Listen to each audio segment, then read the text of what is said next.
The Assyrian Aid Society of America was founded in San Francisco in November 1991 as a response to the mass displacement of Assyrians in Iraq during the First Gulf War. Since then, the organization has continued to advance its mission, focusing on education, humanitarian aid, and sustainable infrastructure.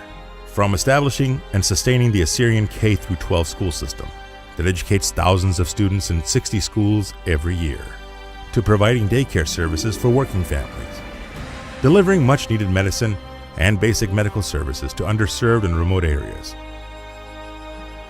to rehabilitating schools, dormitories, and houses, to constructing roads, bridges, and irrigation canals in villages,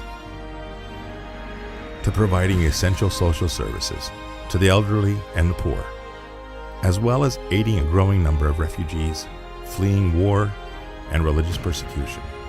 In most recent years, and as a result of the turmoil in the Middle East, the Assyrian Aid Society of America has supported the relief efforts, shelters, and medical support for internally displaced people of Mosul, the Nineveh Plain, and refugees fleeing Syria. The Udrana Camp, mobile caravan project in northern Iraq. The mobile caravan homes include electricity, sewage, security fencing, and property rent for 1 year. The AASA continues to celebrate the rich Assyrian culture through the Mesopotamian Night Project, founded in 2007.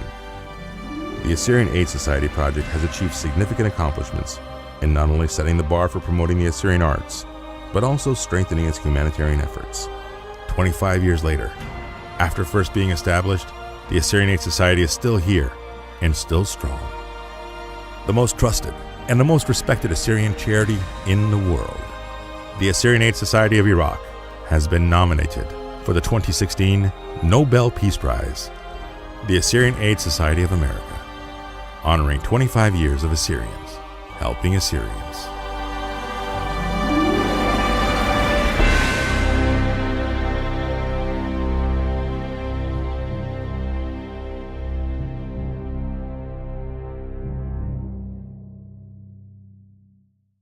Welcome to the Modern Assyrian on AGN.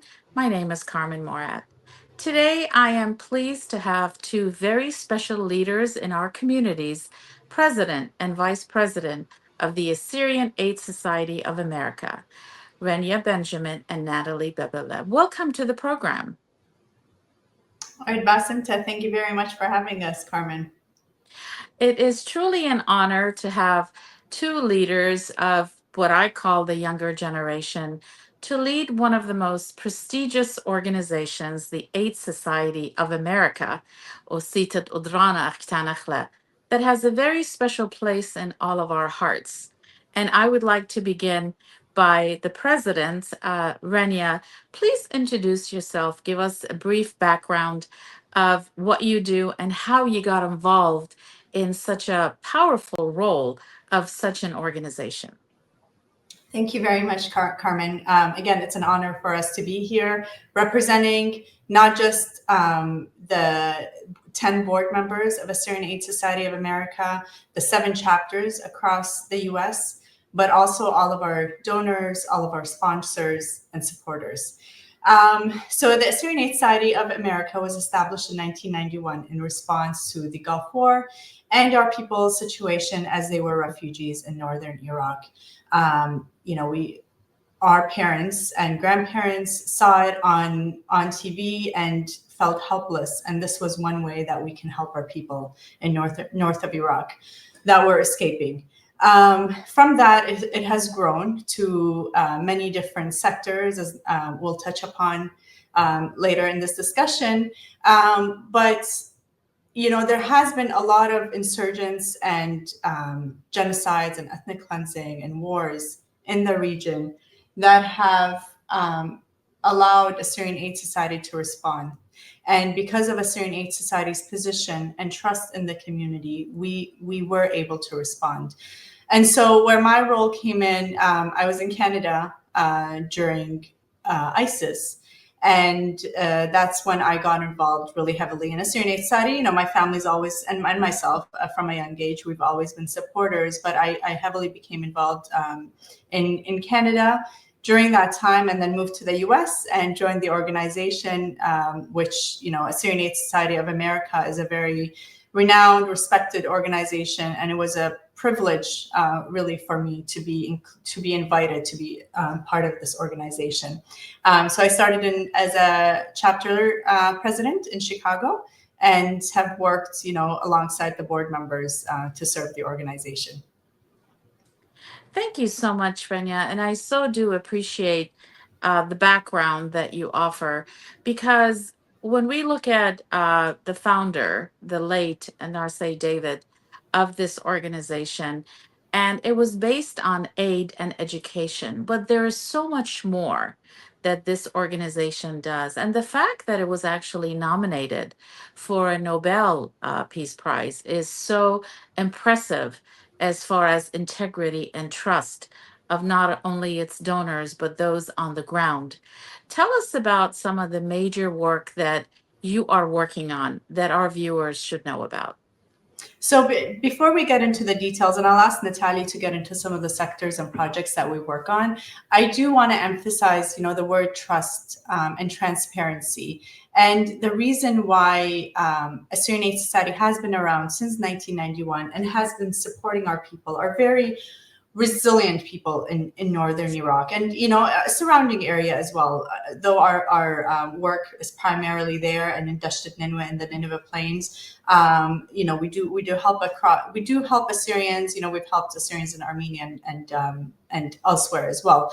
But it is because of the transparency and the trust, and because of our founders, and the names like Narseh David, the late Narseh David, Asher Yosef, Sargon Shabbos, those latter two names still serve on the board, but many others that have come along the way that have helped really bring, enhance the organization and bring it up to just not to say that, Assyrian organizations are very remarkable, that we've done remarkable work within our communities, but really elevate the Assyrian Aid Society to serve our people in the homeland, but ensure that here in the diaspora, we're elevating our name and our through fundraisers that serve not just the Assyrian community, but the American community as well. And so with that, we have that transparency, we have that trust, and people come back to Assyrian Aid Society when there is a crisis, when they're looking to be funders on a specific project, because of that trusted name. And we continue to do that with our sister organization in Iraq, the Assyrian Aid Society of Iraq. Wonderful. Let me welcome Natalie Babella, which is your vice president and another very active member of our nation. Welcome to the program, Natalie. شلام عليك ميقرتا كارمن ويا الرابع باسمتا قدا برستي ولتوت قاتن اخدات بقتا مارد يطرانا كل خزيانا مخبة وبدراين شلامة كل خزيانا مخبة ديوما ويت أطرابة باسمتا قدا دانخ وكل هدامة AGN ويت باسمتا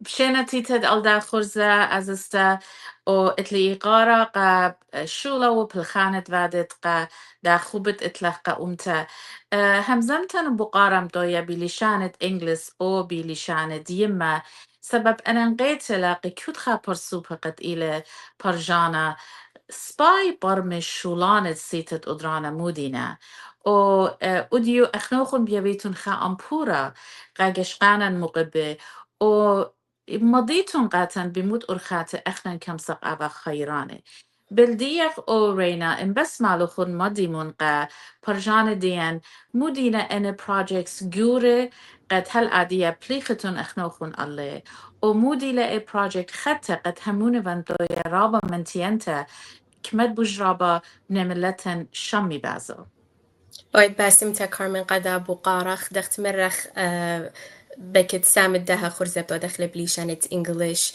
بايخ أبرست قد أنيت بلكت لأن رابا بضايا باست شو تاسي ديان أبيلون أبرست لبي بجدودة باست دوبل خانة بعد وخ وهو جوابك بيمن بإنجليش من سبب إيتن حكمة sectors بيان أو بالخانة ودخل بين أودن بليشانة English مقروان نقا خزيانا مخبة.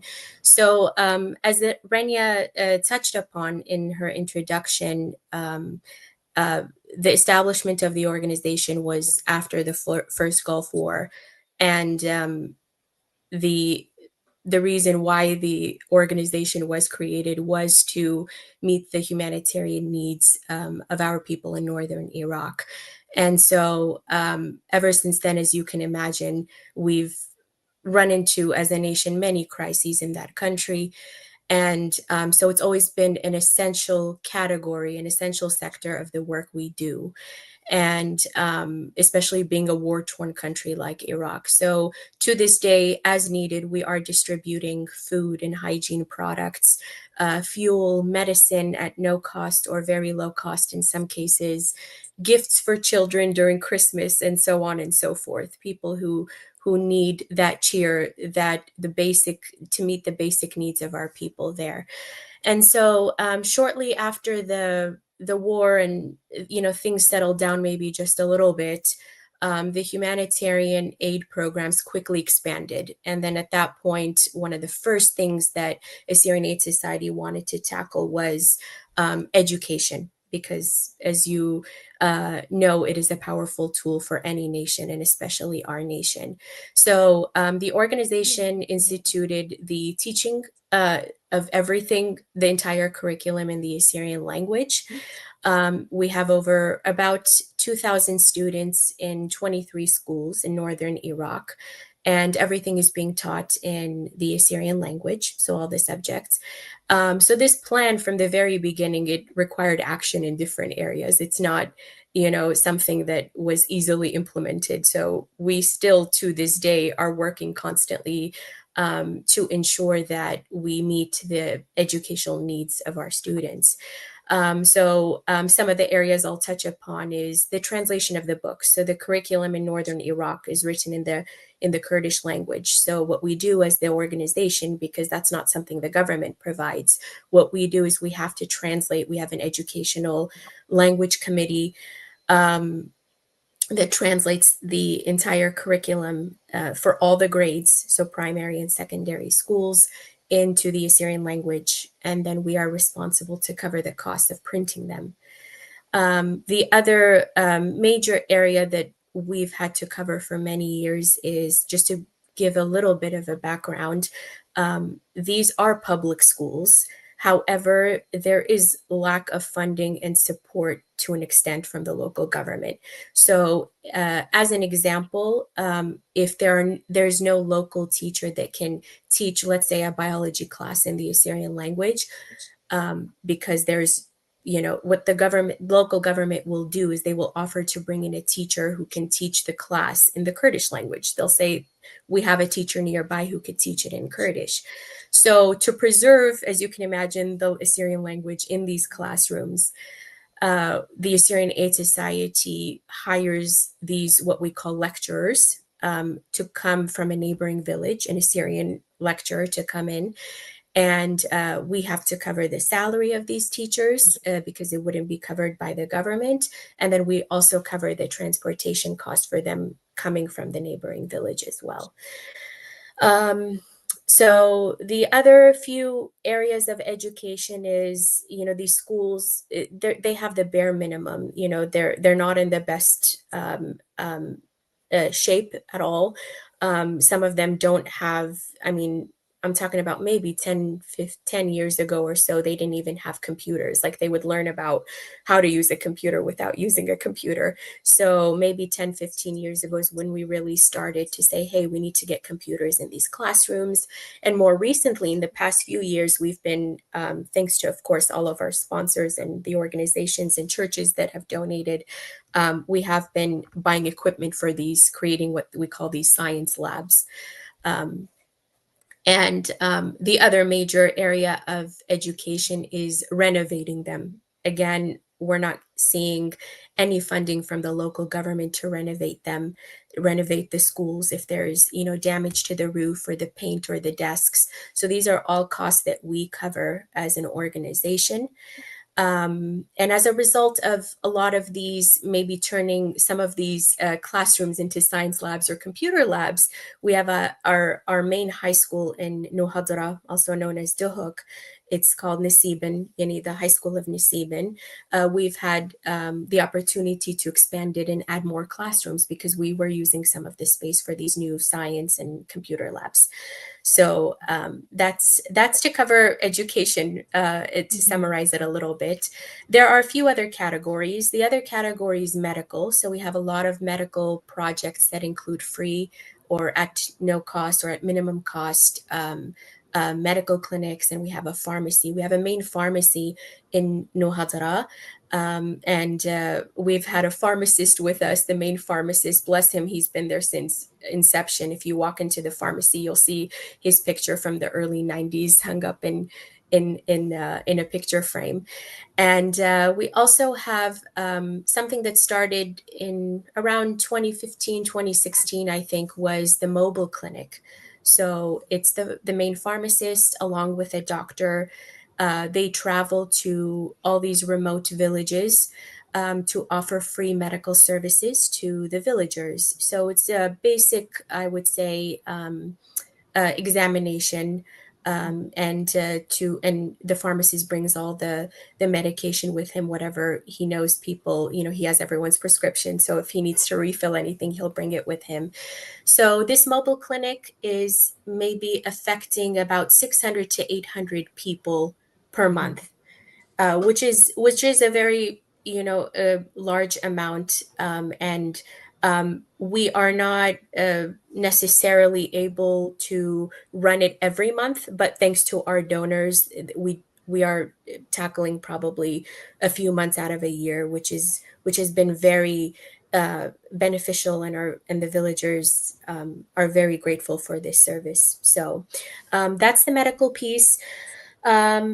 And the other sector we have is infrastructure, what we call infrastructure and business. So we have been responsible for overseeing a lot of infrastructure projects that should truly be managed and overseen and funded by the local government. So because there's a lack of funding there as well, we take it upon ourselves to ensure that, we are able to work on some of these projects. And some of them, like in some cases, we've had to construct fences around farmland to prevent encroachment of the land or unauthorized development. So if they don't see a fence there, they can come and the government could come build a road, or there will be encroachment of the land from neighbors. So there are certain projects that have been very important. Some of them have been time sensitive at times. Some other projects that we do are construction and public works projects, irrigation systems, installing street lights, because the roads in some villages, it's very dark. The road can be dangerous if there are no street lights. So we'll install street lights in some areas. We have a few years ago built a few homes on some agricultural land in a village called Chakalla, because you have farmers who didn't have homes there, but they would come and grow their crops and would have to go live in the city or something. So we've had many projects in this area, and we continue to have projects in this area. And I would say the last one is the last part of our mission that Renya touched upon in the beginning is also the preservation of our culture and our language. We have local chapters here in America, and we have local events. And one of the more popular ones is the Mesopotamian Night Concert, which is the preservation of our music, our language, our art. And so we also have collaborations with, just as another example, if I may give it, is collaborations with other universities here in America, like University of Dayton, through Professor Alda Benjamin, who's worked on several cultural preservation projects and also received funding from USAID. So in summary, those are some of the main categories where we do most of our work. A follow-up question to what you said. Thank you for that beautiful presentation of when you said transparency, your knowledge of the local situation of the schools of medical attention, and something that is very much on our minds is the land encroachment right now. You said USAID. We know recently, within the past few months, there have been substantial cuts to USAID. What kind of a role has that made? And where do you compensate for that funds that you relied on that is all of a sudden gone? Good question. I would say the majority of our support has truly come from our own organizations, our churches, individual donors who have been supportive of our mission. So while we are very thankful for the partnerships and the collaboration that we have seen from US agencies, we know that there is a shift in what's been provided to NGOs like Assyrian Aid Society of Iraq, like us here in America, Assyrian Aid Society of America. We continue our work, and we continue to reach out to wherever we can, and continue to raise awareness with any organization here in the diaspora and elsewhere. So we continue our mission. We thank every organization, every agency that has been supportive of our work. We know that policies change in countries, and we basically, our work continues. It continues, and there's no reason for us to stop. If I can add, a very good question, and a very good answer from Natalie. If I can also add, the wave of donations from government agencies, let's say whether it's in the U.S. or through other countries supporting our sister organizations worldwide. They come in waves, right, and influxes during turmoil in the region. But what's been steadfast for our people and the foundation for our organization is our people.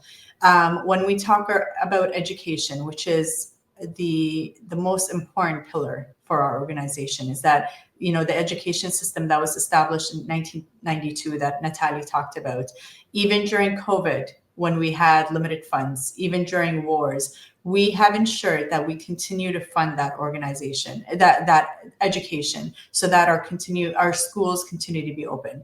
And we cannot do this without our people, because if we go to a government agency or a non-Assyrian organization and ask for funding for education, I mean, the simple answer is that you do have education. They can simply go to Kurdish schools, but it's only the Assyrians that recognize the importance of these schools. And it's been our community that's been that steadfast, continuous supporter for our organization. We're so thankful for that. And as Natalie said, of course, we're truly thankful for all of the other collaborations. We've had multiple very impactful project, even from the 90s with the United Nations of rebuilding some of the villages.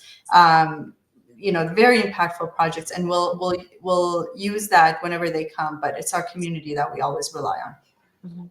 It is imperative that every Assyrian has it in their heart that they can donate to this organization. And there are so many different ways, whether you adopt a student or whether you make your monthly donations through the organization. There is many ways that one can help. But let me take your attention to something that happened. Natalie talked about the routine maintenance of the main objectives, which is education, medical attention. But in 2023, a terrible tragedy that happened. I know your organization became involved. can you give us a report on how Assyrian Aid Society of America has, in collaboration with the Aid Society in Atra, what steps have been taken to address that? Carmen, that evening, and it was earlier here, of course, when we heard that tragic event. Natalie and I were on the phone right away. We collaborated right away with our Assyrian Aid Society sister organizations, particularly in Canada and in Australia. And to collaborate with our sister organization, Assyrian Aid of Iraq, to see what can we do. Assyrian Aid of Iraq, because of the mobile clinic, having that advantage, that pharmacist, that elderly man, was called and woken up in the middle of the night because he had in his pharmacy burn equipment and medication that they unfortunately did not have. The hospitals there were not equipped. I mean, these are large hospitals. Baghdad is it's a city and it's very close to Mosul, but they just were not equipped for an influx of burn victims. And so Assyrian Aid Society and the hospitals there recognized it as well as being one of the first to respond. So that pharmacist from Dahuk, from Nuhadra, loaded up his car and along with the leadership of Assyrian Aid Society of Iraq, drove to Baghdad to help the doctors at the hospital. From that, we started a GoFundMe or an online fundraiser, and along with our sister organizations of Assyrian Aid of Canada and Assyrian Aid Society of Australia, because it was such a tragic event. And it was broadcasted. There was a lot of donors that came through. So we were able to raise close to $700,000 in 2 or 3 weeks, I think it was. And that was truly in response to our priority was medical attention for these people. So in the first couple of months, we spent nearly 100,000 of that 700. On mobile clinic. So that mobile clinic that we had, and if you can imagine, people with first and second degree burns were sent home to be treated at home. So, and they were asked to be changing their bandages at home. I mean, this is something that these people would be admitted, potentially in ICUs in the US. So we organized a team of doctors and nurses from Baghdad, and through this mobile clinic that would go to people's homes and change their wounds so that they weren't having to do this. Then they were able to, because they didn't want to do, the homes aren't sterile, they were able to convert a church hall into a more sterile clinic, take these people there, change their wounds, and then take them back home. So that was one of the initiatives. And there were, multiple others. They funded, unfortunately, 50 orphans financial support. Mm-hmm. There were people that were flown to other countries and the government paid for them. However, their accompanying family member was not paid for. So we helped support those families so that they're not traveling on their own. And funeral costs and food baskets, and that's what the funds were used for in those first couple of months. Starting 2024, we started funding surgeries. So people were flown to other countries like Jordan and Turkey for surgery, like unfortunately sometimes amputations. So we helped with that. Medical expenses continued. At that point, the changing of wounds wasn't needed as much. And then we started once the medical situation was a little bit more stable, we were able to turn our attention to long-term projects. So we worked with the Syriac Catholic Archdiocese of Mosul to come up with a few projects, brainstormed a few projects of what would be most impactful, what was needed for this community, that every single person in that community was touched by this incident. And so we along with the Syriac Catholic Archdiocese of Mosul, started a psychosocial support center. This impacted 5,000 people. We employed 14 full-time individuals from Baghdad and 20 part-time individuals. I visited the center in April of this year, and it was really amazing to see the level of the education level of all of these people that were from Baghdad and educated there and stayed there. If we talk about Baghdad, I mean, going back even further to the time of ISIS, Baghdad was one of those. First of all, Baghdad was one of the places that was like our capital of Nineveh Plain. We had so much hope for Baghdad. And then ISIS came and everyone evacuated, forced to evacuate.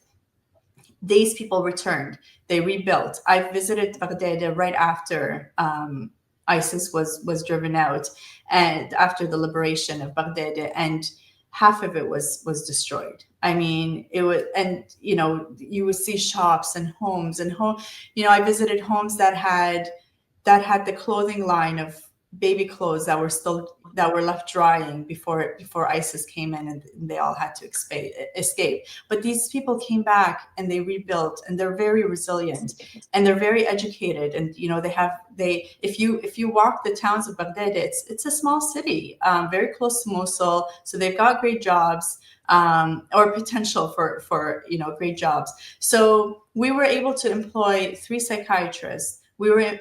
I was sitting in a room. They brought some of the employees that were working that day. There were 7 psychology majors. So imagine these. It was mostly girls and some boys in university studying psychology that were probably thinking, well, where am I going to go to get a job after this? And they were able to work in the psychosocial center. So that was the main project that we worked on for about a year. That lasted about a year and a half. It impacted 5,000 people. There were adults that came in to see the psychiatrist, adults and young. And I spoke to one of the psychiatrists and, asked the stigma of our community, of maybe not even our community, anyone from the Middle East, right, visiting a psychiatrist. And she said it did take some convincing, but they had seen people starting to come, men and women, and they started seeing change in some of them. Some was more short-term, some will require long-term. One of the other projects that was going on when I was there was an arts and crafts day for young children. And some of them were orphaned, unfortunately. And they said to me, we mix them. They're not all orphaned because we don't want the orphan to feel like there's something unique. We just want them to feel like they're normal. So they had them with other kids in the community. So this was a very impactful, and myself, along with all of the donors, all of the supporters, and I can tell you, we had young people that donated like $5. We had a lot of $5 donations, $20. We had organizations that supported 50,000, 100,000. So, and globally, Assyrians, non-Assyrians, all responded and all answered our prayers. And so I want to tell you that we spent almost half of the funds, mostly in the first year, for medical response and the psychosocial center. Now we're at the phase where we want to build something more lasting in the community. So we're reviewing projects. There is a promising project that I would like to talk about, which is greenhouses. So we're looking at building 28 greenhouses, roughly. Again, working with the Syriac Catholic Archdiocese and to partner with them using their land. But each greenhouse would employ 3 families, and they would be benefiting from the crops, and the local community would be benefiting from the crops as well. So this would be year-round.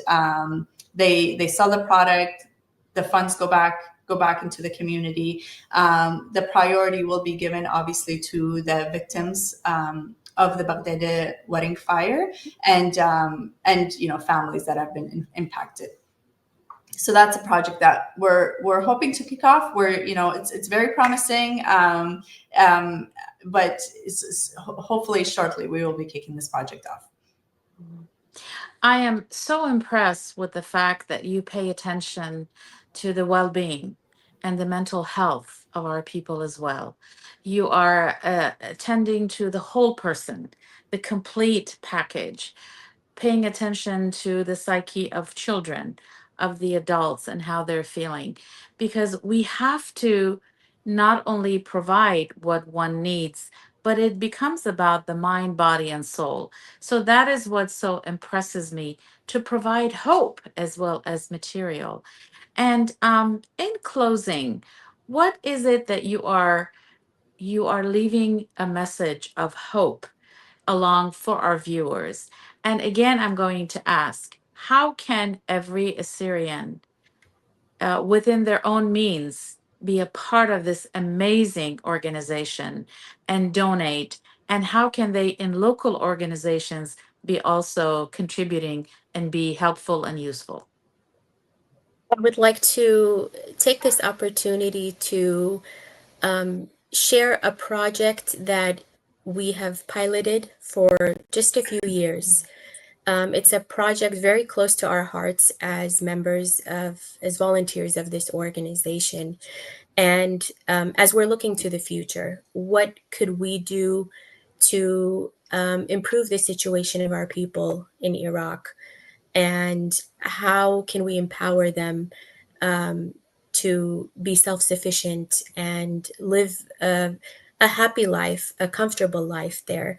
So we do have a project called the Assyrian Small Business Fund, or we like to call it in short, the Microloan Project. And it was initiated truly for this, is to address that economic empowerment within our community in Iraq. As certain crises and we run into so many challenges there. Our people run into so many challenges there. So what could we do to support them further for the aspiring entrepreneurs who want to establish a sustainable small business for their families? So this project is not a new idea. Other NGOs across the world have done it. We've taken that concept and really made it our own. And what it is we're providing a small microloan, $5,000 or less for a business owner, where 80% of the funds of the loan they will return to the organization, Assyrian Aid Society of Iraq, and 20% is a forgivable loan. So it's a grant to them.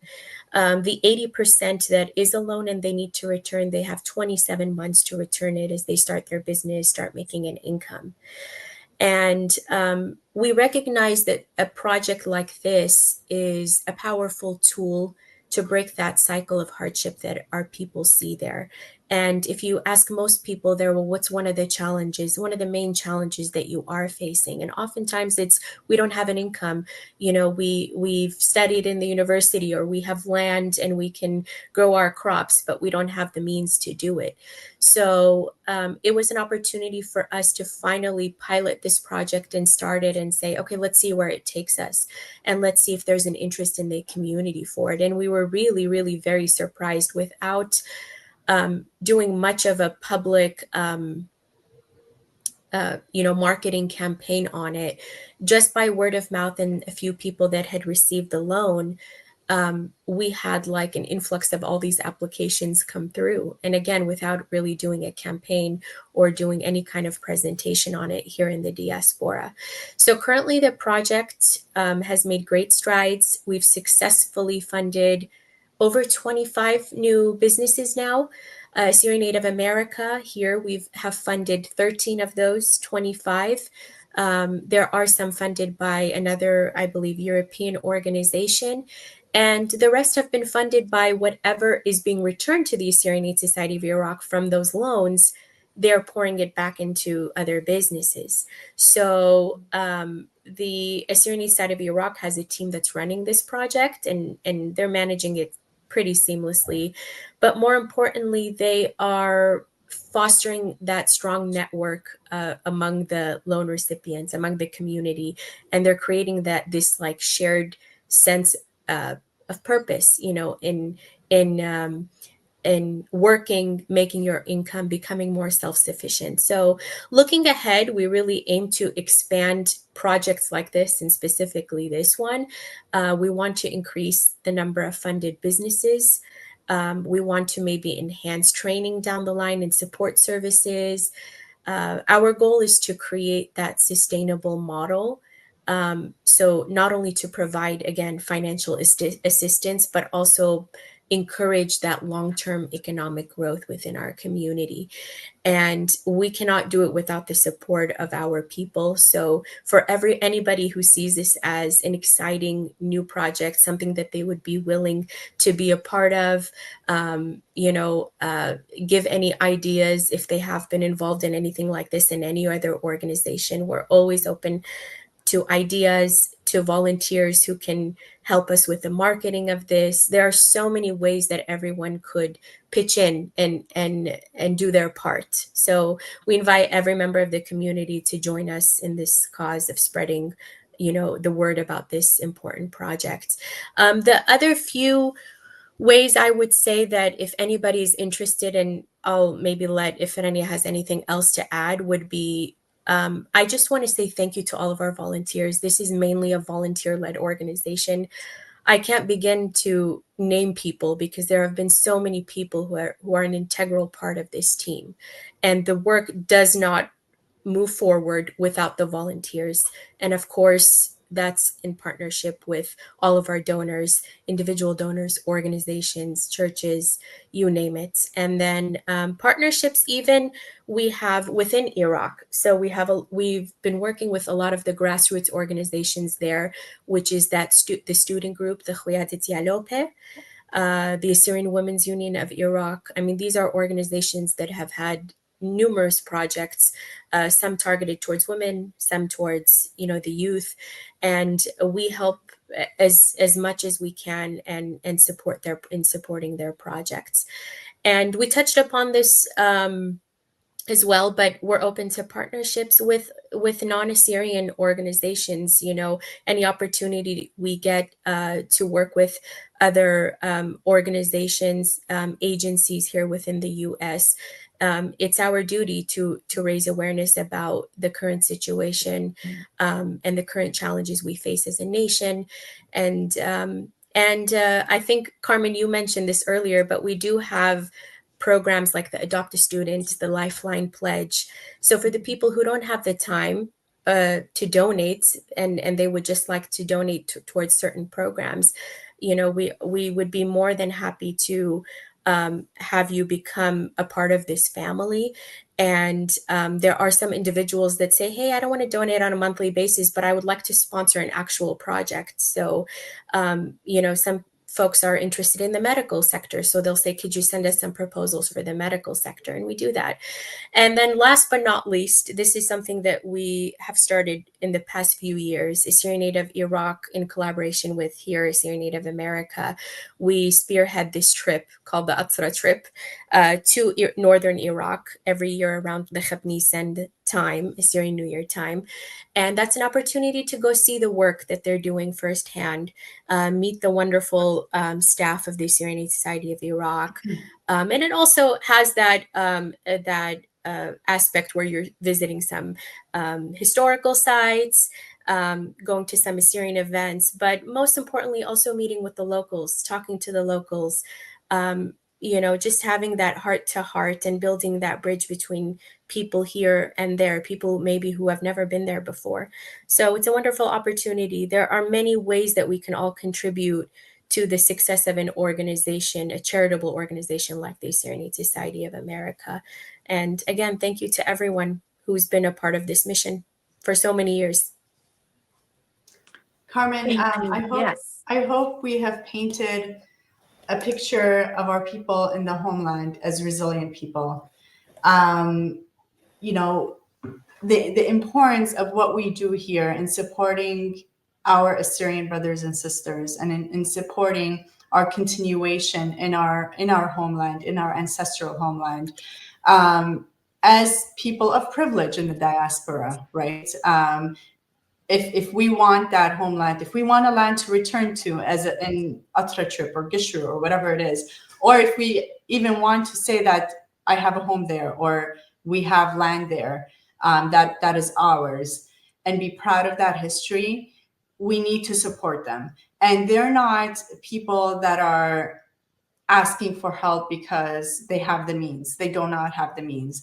Our projects are focused on the people in the villages that don't have the means. They don't have the civil structure that they should be having from the government. They don't have that, and this is where we step in.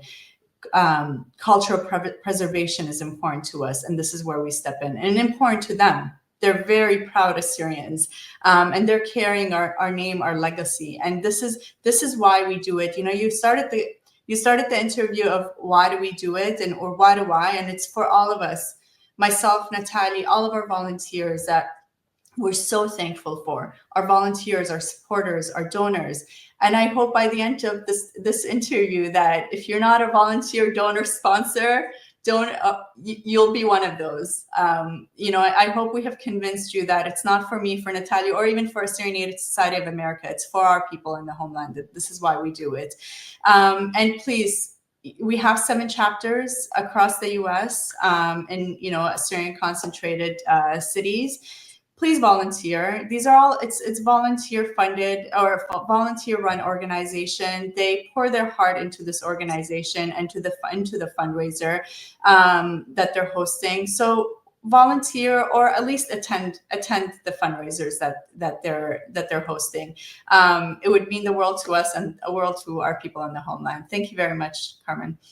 And Carmen, may I add one more thing to what Renya was saying? And I just want to make sure I say this, because one of our board members, Atsurina, reminded me that I do have to say it. And it is so true, because internally we talk about this all the time, that with social media and technology nowadays, oftentimes it may give this impression that all Assyrians are thriving there. All of them are doing well. They're living in modern areas. They all have jobs, and it's sometimes what you see out there. But in reality, it's very different for many people. It's not. That's why the Atsra trip is a nice opportunity for those who can visit, so that you can visit with the locals and see the challenges that they are facing, have that discussion with them. So that is why Assyrian Aid of America, Assyrian Aid Society in general, the mission still remains essential, because we are trying to meet the needs of the people that are unseen, that Renya mentioned, the people that are still in need. So in conclusion, there is a lot more to be done. We're thankful to everything that has been done since 1991 until today. We can't do it without anybody's support. So thank you to you for your time. ويتباسم ترابا قد دانت يوالخ قاتن وبصورة وخ دابيلان أتخت بقيات مضالة خاجة خيتا ويترابا باسمتا. إقارة إلى قاتي أو AGN أو إدمجد. I am so impressed with this leadership. And I think Narse would be extremely proud that you, as my sisters, are so committed and dedicated to this leadership for the financial empowerment of our people. Gyatra. Abitun raba basime, makupin risha qatur vochun, bligetun itlochun shulane, itlochun chayuta, ina itlochun khubba gulebochun. قد خخش قشية أو بموت شبرة بالخانتون قصيتة أدرانة أمريكا أبيتون رابا باسيمة خطواتي. Basmita. Thank you so much. This concludes my conversation with the President and Vice President of the Assyrian Aid Society of America. This is Carmen Morad. I will see you on the next program. The Assyrian Aid Society of America was founded in San Francisco in November 1991 as a response to the mass displacement of Assyrians in Iraq during the First Gulf War. Since then, the organization has continued to advance its mission, focusing on education, humanitarian aid, and sustainable infrastructure. From establishing and sustaining the Assyrian K-12 school system that educates thousands of students in 60 schools every year, to providing daycare services for working families, delivering much-needed medicine and basic medical services to underserved and remote areas, to rehabilitating schools, dormitories, and houses, to constructing roads, bridges, and irrigation canals in villages, to providing essential social services to the elderly and the poor, as well as aiding a growing number of refugees fleeing war and religious persecution. In most recent years, and as a result of the turmoil in the Middle East, the Assyrian Aid Society of America has supported the relief efforts, shelters, and medical support for internally displaced people of Mosul, the Nineveh Plain, and refugees fleeing Syria. The Udrana Camp, mobile caravan project in northern Iraq. The mobile caravan homes include electricity, sewage, security fencing, and property rent for 1 year. The AASA continues to celebrate the rich Assyrian culture through the Mesopotamian Night Project, founded in 2007. The Assyrian Aid Society project has achieved significant accomplishments in not only setting the bar for promoting the Assyrian arts, but also strengthening its humanitarian efforts. 25 years later, after first being established, the Assyrian Aid Society is still here and still strong. The most trusted and the most respected Assyrian charity in the world, the Assyrian Aid Society of Iraq, has been nominated for the 2016 Nobel Peace Prize.